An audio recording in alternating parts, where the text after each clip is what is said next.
ये डोकरा तो एकदम छटपटावत कैसे डोकरा तोला का हो है नहीं देखे कैसे नहीं देखे बाबू नामा नामा दिखे तो बहुत दबा लेते वैसे मोरो मन ना करे का कर रहे हाथ तो छोटे नहीं आवा सो यही छता बाहे हमारा नहीं दादा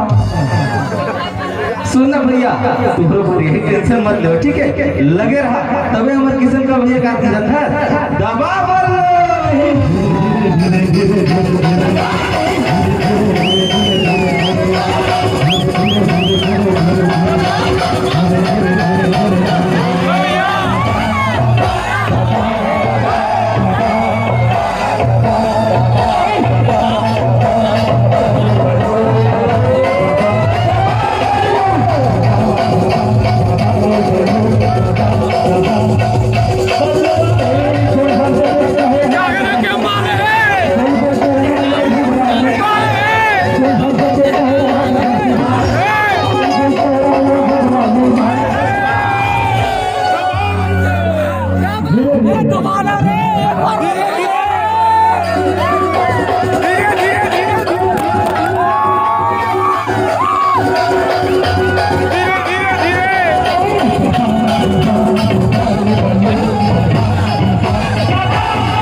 भैया भैया भैया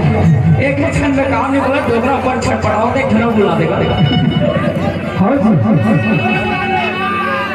तो यहाँ हो गए थे काम पास करेगा